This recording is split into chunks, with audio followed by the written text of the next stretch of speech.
Karena saya berasal dari Kabupaten Pasaman Barat. Kalau suami dari Bukit Tinggi, Agam. Sekarang masih sebagai anggota DPD RI, wakil dari Sumatera Barat. Mungkin pengalaman yang ingin saya sampaikan kepada Bapak Ibu, karena kesempatan hari ini sangat jarang. Dan mungkin tidak ada manfaat juga kalau saya memaparkan makalah dan lain-lain. Ada himbauan yang ingin saya sampaikan kepada kita semua, apalagi bapak-bapak yang datang dari luar negeri, ibu-ibu maupun apakah pengusaha atau juga lain-lainnya ya. Saya minta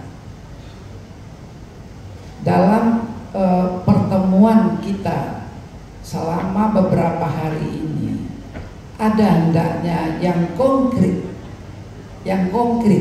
yang bisa kita lakukan bersama. Jadi bapak-bapak, ibu-ibu pulang kampung, tinggalkanlah dolar-dolar tuh di kampung awak. Itu yang paling penting. Nah, Bapak Ibu, saya kasih contoh. Ada beberapa teman dari saudagar Minang, ya Pak Gu, ini atas izin dari Pak Gubernur menyediakan lahan, bersama-sama berinvestasi untuk pembangunan mini soccer di komplek Imam Gor Agus Salim. Karena lahan itu tidak terpakai. Jadi dari hasil pertemuan seperti ini, mungkin Bu Yen juga ada di sini ya, muncullah ide-ide apa yang harus kita buat untuk daerah kita. Karena kita butuh investasi. Kalau investasi yang disampaikan tadi mungkin itu skalanya besar. Kita tahu investasi ini ada yang kecil, menengah, dan besar. Sekarang yang kita butuhkan itu yang konkret, yang bisa kita capai dalam waktu yang pendek. Berdirilah mini soccer, dimodali ya bersama-sama sekitar 15-20 orang yang dari rantau. Alhamdulillah sekarang sudah menghasilkan Pak Gu. Per bulan kita sudah menerimalah hasil dari hal tersebut. Itu contoh kecil yang ingin saya bawa kepada bapak-bapak dan ibu-ibu.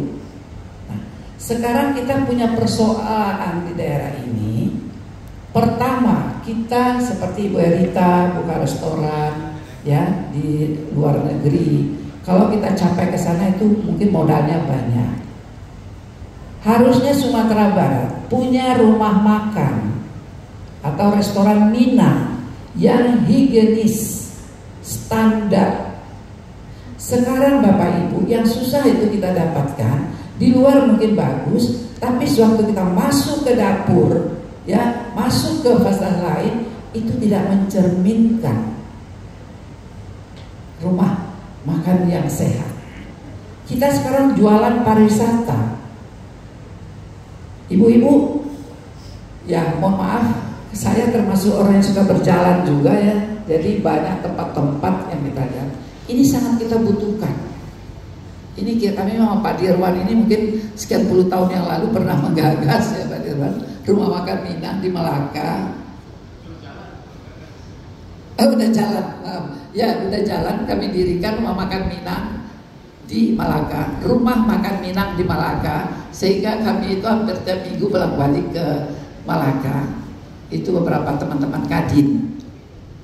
Kalau kita kelola dengan baik itu bisa. Nah, sekarang ibu-ibu, bapak-bapak bisa sebagai pesaham di sana. Kita buat usaha di Sumatera Barat. Kalau untuk yang kelas-kelas tinggi, saya serahkanlah. Tapi yang kecil-kecil ini saya mohon, saya berharap kepada Bapak Ibu untuk investasi. Saya akan kasih contoh satu lagi Bapak. Sekarang saya bawa ini. Ini ada mie, ya.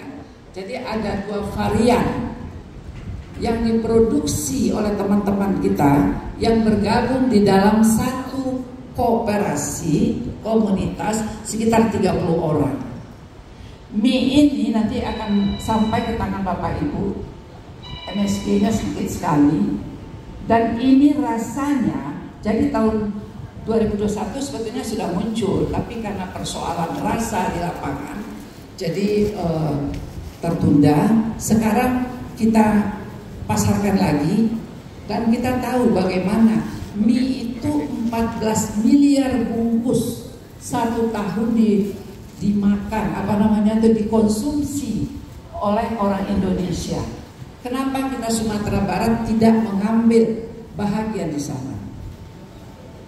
Manfaatnya kita bisa menanam lahan singkong oleh kelompok tani ataupun koperasi-koperasi. Lahan-lahan yang terlantar bisa dijadikan kebun singkong. Lapangan kerja otomatis akan terbuka. Termasuk juga tentu rantai pasok dari barang tersebut di seluruh, pertamanya tentu Sumatera Barat dan Indonesia. Kita berharap di sini ada partisipasi, perhatian dari perantau-perantau kita, sehingga pulang kampung itu ada yang mau dilihat, ada usaha di Sumatera Barat, dan dampaknya bisa membantu masyarakat kita, khususnya tenaga kerja. Mereka sudah mendapatkan lapangan pekerjaan.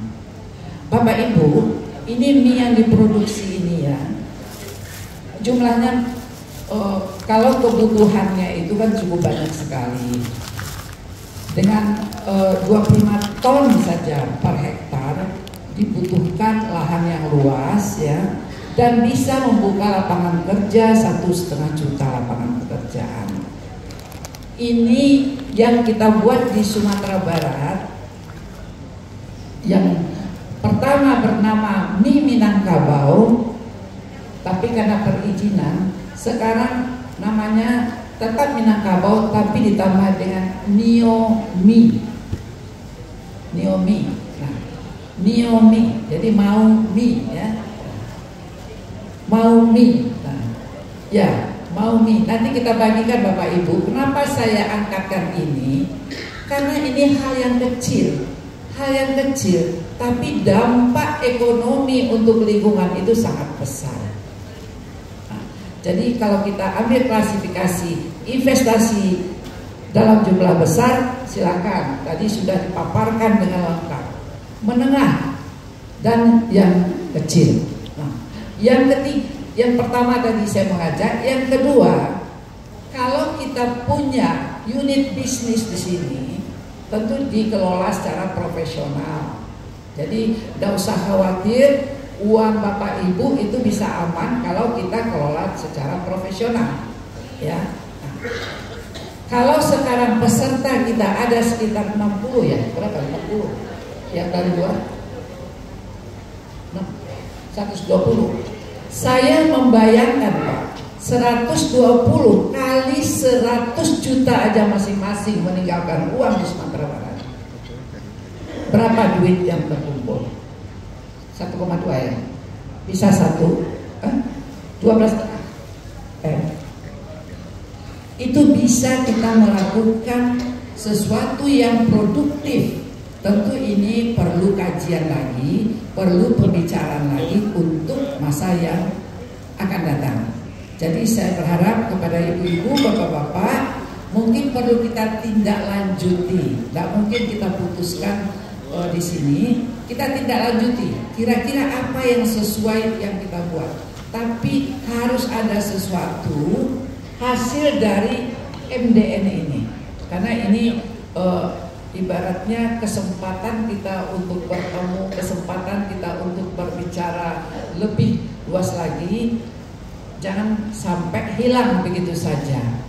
Jadi mungkin ya yang saya sampaikan ini hanya sekilas, tidak banyak, karena saya orangnya mungkin termasuk yang praktis. Saya ingin cepat terbukti gitu ya. Apa yang memang mungkin kita lakukan, kita lakukan.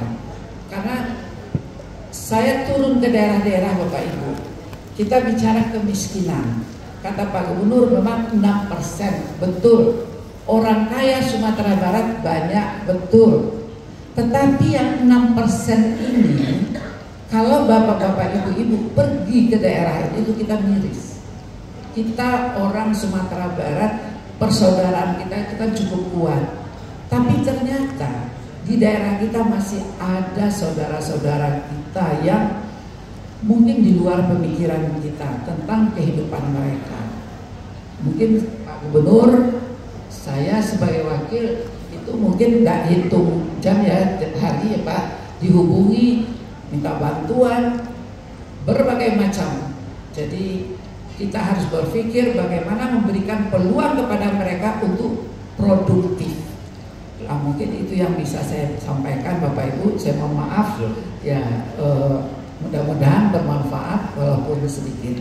Mohon maaf sekali lagi, wabillahi taufik wal hidayah. Assalamualaikum warahmatullahi wabarakatuh. Terima kasih Ibu Yohana. Ya, kita biar lebih efektif untuk tanya jawab nanti kita batasi 10 menit aja Bapak ya, Prof ya. Mungkin berikutnya